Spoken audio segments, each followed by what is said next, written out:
Hey, hello everyone.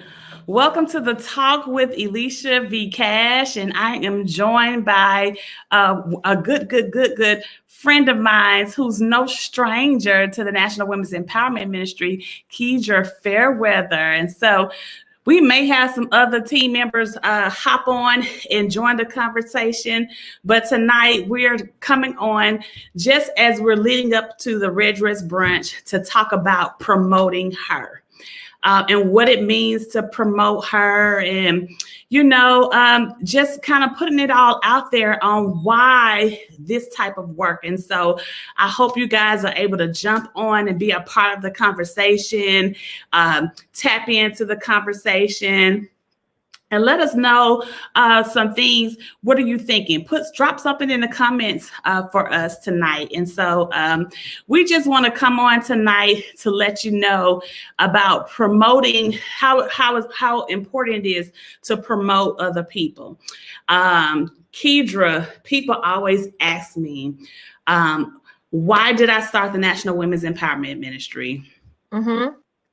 What is it all about? Why women's empowerment?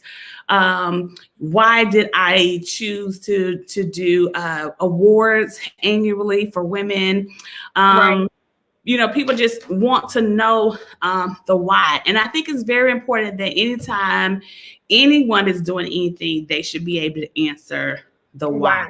That's very important. Mm-hmm. Absolutely. Mm-hmm. I don't think that if we can walk around without the why. And so I have on my He Called Her shirt. Let me see if I can. I got it on. Put it down. That's one of my favorite shirts. Yes. I'm rocking my He Called Her shirt tonight because what I do with the women's community and what I do for the women's community is a calling. It's something I was called to do. It's my why. It's my why I'm here. And so I think we all should have some type of agenda as people to know what's on your agenda for life, what's on your life's agenda. And so I have something called the Her Agenda. And my Her Agenda address the women's community. And so that answers my why and why I think it's so important to celebrate women. And the reason is because I found being a woman, yes, being in the community, we were under-recognized. Yeah. And we were really under-recognized by one another. Now, tell me, what do you think about that? Absolutely. I think I'm an educator, right? And so I see so many sisters every day in, day out, who are pushing forward in education as teachers, teacher leaders, leading buildings, doing amazing things. And then I'm always wondering, like, where's the space for recognition? Not that what we do is about recognition, but just somebody lifting that sister up and saying, I see you. Yes. And I see where your heart is and what you're doing for the community. That's important. And then so I think we're in this new season, right? Like there's been a shift in the atmosphere where women are really being propelled to the front of the line. And I think that what we do with the National Women's Empowerment Ministry is so important because it's propelling us to the next level. And it's highlighting like what we've been doing for years and for centuries, which is holding pretty much everything down that functions well in this world, in this country. But that's just my 2 cents. Well, I see Brea just joined the conversation. Hey, Brea. Hey, Brea. Hey, y'all. Brea, we're getting right to it tonight because we want to just talk about what it means to promote her. And I was telling everyone before you joined on that that what I do for the Women's Empowerment Ministry is my calling, is what I'm called to do, because you have to be able to answer your why, and I started unpacking, letting people know that I found a need for women to be recognized and cheered, because I didn't see that, especially in the African-American community, that we were celebrating one another. And so that was one of my real whys, to be able to say, girl, you did that, I mean, I found it easy that we would compliment one another and say, oh, those some cute shoes, those bad right there. Or we would say, oh, tell me where you get that hair from. Now, it used to be like, who does your hair? But now the conversation has switched to say, girl, where you get that hair from? Yeah. But I found that we're able to do that so easily, but not to congratulate one another and celebrate one another when we're doing well. And so, Brea, tell me from a millennial perspective, what do you think? What do you see women embracing one another? I see it every day. I think I've been in the movement since high school with women supporting women. So this has been my experience with Black women since I became a woman. In a sense, I know it started off with women's empowerment brunches, and that started out in like 2012. And then from there, we have conferences of our own, and we kind of just expanded and expounded so much as a group and a community to support each other in all of our endeavors. So I think that we're doing great. It's been a positive experience for me in so many avenues. So I'm excited to be a part of this as well. So let me ask you this, though. If you weren't a part of this women's community, do you some of your other friends, do you see outside of this circle where they're embracing one another and celebrating one another? I do, actually do. There was a recent conference in Atlanta with women entrepreneurs, and it was just hosted. I didn't even know about it, but a few of my followers went there, and they all embraced each other. And it was just all Black women in a room, like hundreds of them, and they were supporting each other's small business and teaching each other how to make sales funnels and how to become 6-figure, 7-figure businesses. And I just thought that was so wonderful that these things are in place, because I know 10, 20 years ago, it was things like you had to know somebody directly to have access to this information. And now it's universal, and everybody's invited to the table instead of waiting to to be invited to somebody else's table. We don't have to wait for that anymore. We kind of create our own tables. And so that brings me to another piece of her agenda that I talked about a lot, is building this community where we have developed a space to embrace our own voices. We're not looking for someone to ask us to the table. Being a part of the community, you're automatically welcome to the table. Yep. Kedra, tell me, what is that like to just be a part of a community where you're welcome to the table? So for me, I think it's like what Brea was mentioning. It has propelled me into a level of confidence where I don't have to wait for anybody to ask me anymore. I'm surrounded by people who are constantly encouraging and tapping into the gifts that come out naturally and saying, you do that really well. Let's push that forward to the next level. And it excites me because I try to invite other women in, and I know they're skeptical, but I'm like, yo, this is bomb. When are you going to be in a space where everyone is encouraging you to not just do what's normal, but to elevate to the next level and to really push into your purpose? And so I'll say that's my experience. I'm pushed into my purpose, and things that I used to consider no, I can't do that. I feel like I could pretty much do anything right now that comes to my mind. And I have the support and the network of women who, if I'm not sure how to do it, there's somebody that says, oh, I can teach you how to write a book. You want to write a book? We can do that. If you want to open a business, we can teach you how to do that as well. You need to work on your finances? Let's do that too. You want to work on your speaking engagements and you want to just, become a national renowned speaker? We can help you with that as well. So it's a very positive experience. If I could get every Black woman and other woman, Hispanic, Caucasian, whomever, Asian, to join the organization and propel themselves to the next level and feel like it's not a competition, right? It's real sisterhood. Then, I feel like if you're listening, you need to be tapping in and chatting, how can I be a part of the National Women's Empowerment Ministry? And you brought up a great point. That's a great segue into what I initially found. A lot of times when I sit down with women, they're happy to be in a space where it's not competition. And that's our message, that collaboration is the new competition. Yeah. we go further together versus like, okay, it's like, have you ever been in a situation where you needed something from another sister and you knew she had the answer, but she was holding out like they didn't want to share information? Absolutely. I'm like, okay, or tell me where you got that from. Just something said, oh, I can't remember. Oh, just something simple as a purse. Oh, that's cute. Where did you get that purse? Girl, this purse, I don't remember where I got it. Y'all know what I'm talking about, right? Where they're not so forthcoming with information. And so being able to celebrate women, because I want to bring it back, being able to celebrate women and promote women and to say, okay, I like the way you did that. And not only did you do it, but you did it well, to be able to push somebody else forward to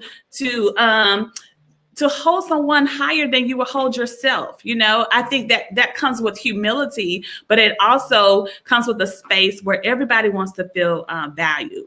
Anyone want to address that or tell me what you think about that? And if y'all have something in the chat, please make sure that you're sharing it.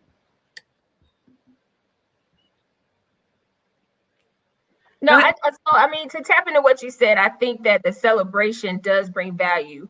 Like the past brunches that we've had, I've just seen women really, like, there's an energy that comes in the room that's like completely breathtaking. And for the women who actually are winning the awards, you can tell that they are feeling like, man, something I've done or something I've said has had a lasting impact and I'm building legacy, and that's being acknowledged, right? And so what I bring to the world, other people value that enough to say, girl, you did that thing right there, and we're proud of you, and we acknowledge you, and we lift you up to acknowledge just what you're putting into the earth, right? It's about, to me, a lot of it is about sowing good seed, right? So we're sowing seed into the earth, and that's what these women do every day, and it's good to acknowledge that.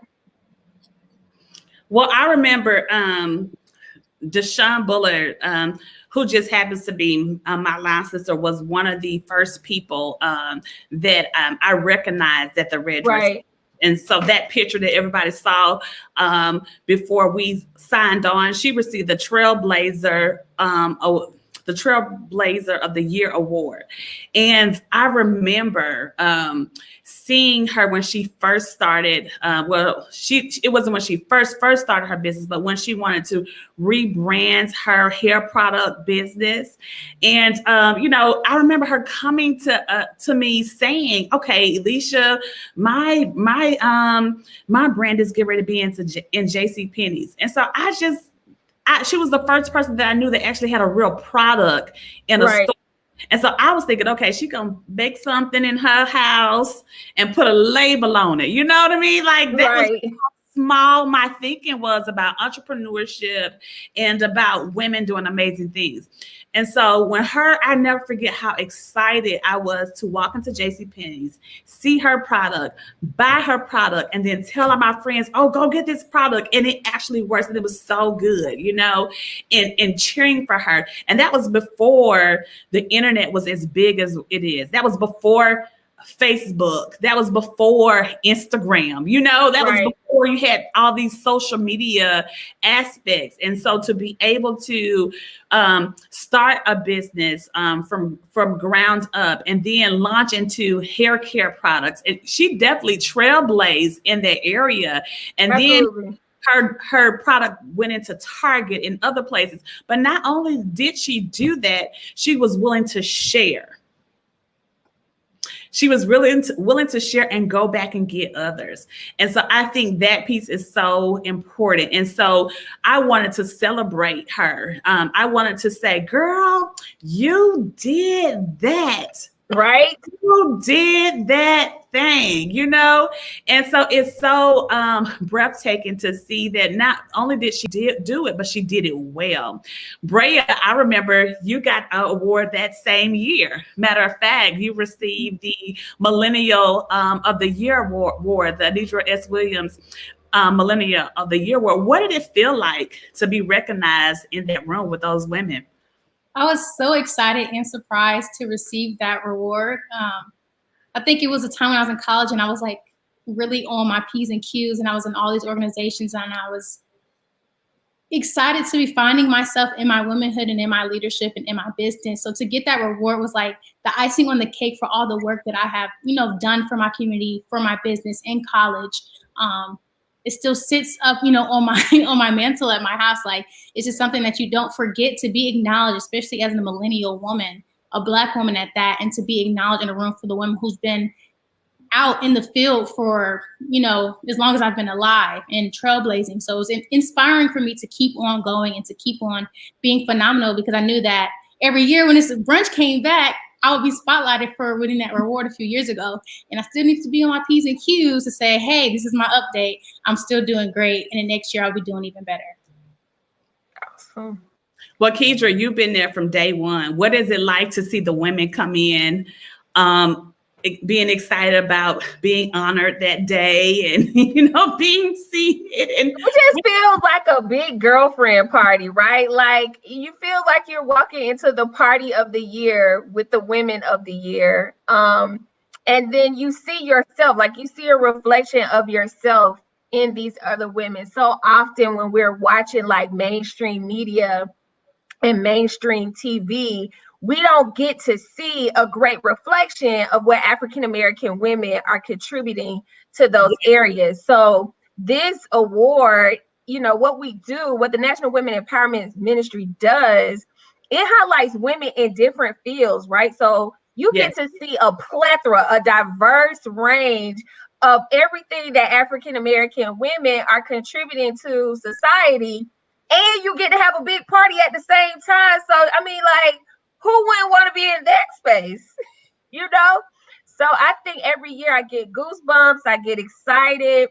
Last year was the first time I nominated someone, and she actually won, and that was Jill Mays for Women in Innovation with Ministry. And it was amazing to see her in that space, right? Because I knew what she contributed to my life personally.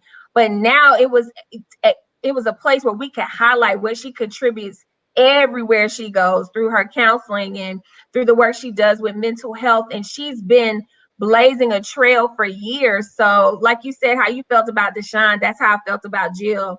I was like, this is amazing. And then the other part that I really like is that, Kennedy and Bailey are there. So it's like the year we did the young girls, I was like, oh my gosh, this is on a whole other level. yes.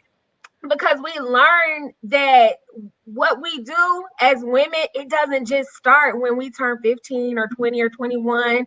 Like, we have young kids, 13 and 12, who are busting the ground wide open with innovation and new ideas. And so it was amazing just to see everyone in that place.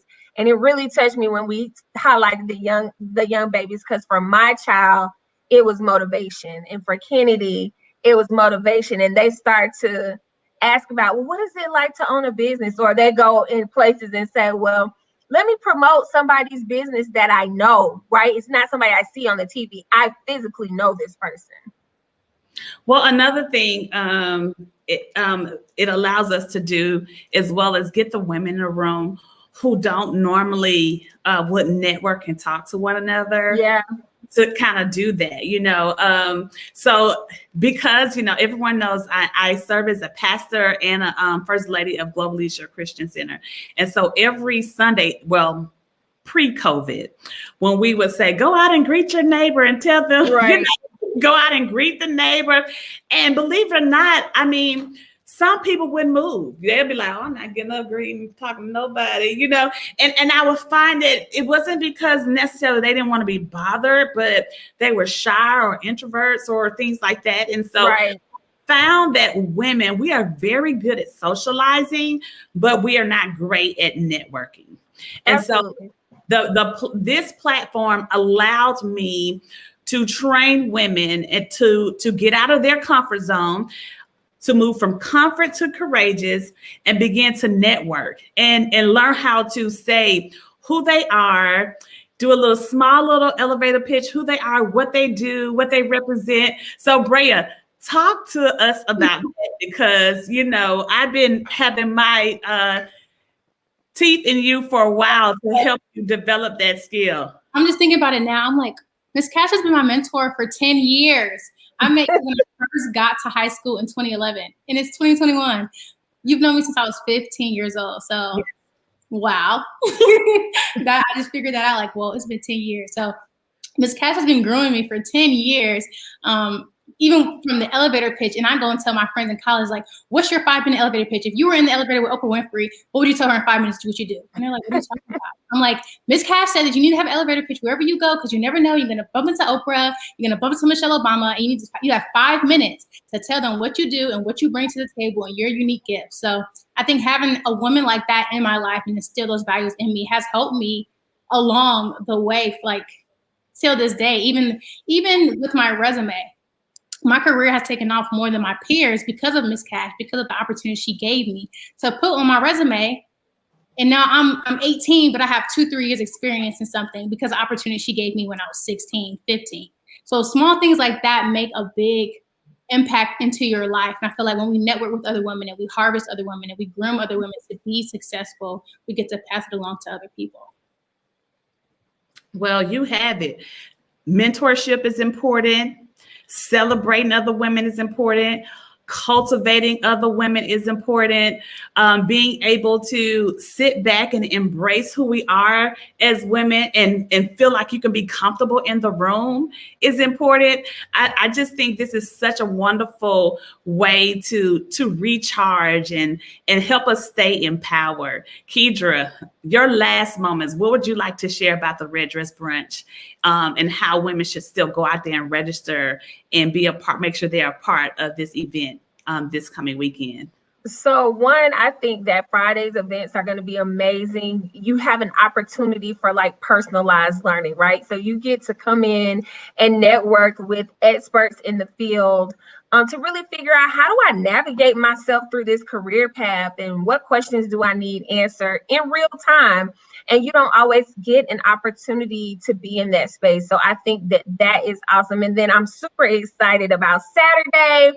We're doing things virtually, so we didn't let the pandemic keep us down, right? Like, we still booming and banging with COVID around. And so Saturday, again, it's going to be a big party over the internet, and we get to see all of these women locally. A lot of our recipients are local winners, be highlighted for just the things that they do. So I just can't wait to see the recipients' faces come on the screen and give their 1-minute spiel about how excited they are or how they felt or what this means to their life.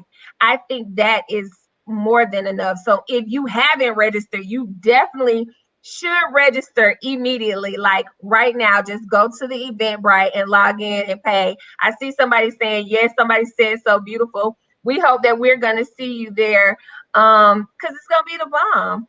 Absolutely. The bomb. Brea, tell them, what can they expect at the Red Dress Brunch this year, or Red Blouse Brunch? So the Red Blouse Brunch will include so many different aspects. We start off on Friday, right? Yes. Yeah. Starting off on Friday, we have a vendor spotlight that I'm going to be emceeing. Yay, Brea! I think we're having some giveaways, right? Yes. Giveaways, so you definitely do not want to miss out on those. You just get to meet so many different awesome women. We get to network virtually, so you get to pass your virtual business card, your social media tags, and things like that, your website, to share with this group of women and to expand your network, your clientele. Whatever you want to do, it's available to you just virtually, because we are in the future, and that's okay. We're just going to move along with the tides. And absolutely. Well, I always tell people, you never know what hidden gems are in the room. So always take advantage of the opportunity to meet new people. It's in relationship building that we get to achieve our goals. This is a virtual stage, the first ever for the National Women's Empowerment Ministry to host our event here like this. And I'm excited about doing it. It's changing. We had to move with the times and be liquid during this whole situation. But we're leading in the aspect of making sure that women don't go unnoticed. So I look forward to seeing you this weekend, ladies. If you haven't grabbed a friend to register, please go ahead and register and post someone on our page that you think that's done phenomenal things that we may not know about. Absolutely. Let be a day that we celebrate and say, oh, I like your new business venture. I like what you're doing. I like your new career move. Congratulations. Make sure you share that information on who's doing wonderful things. We would love to hear from you. Thank you so much for joining us, ladies. We appreciate you for taking your time and making sure that you logged on to hear what we had to say about our event. And we look forward to seeing you this weekend. Red Dress Brunch. I'm sorry, Red Blouse Brunch. Absolutely. See y'all this weekend. Good night. Bye, guys. Yeah.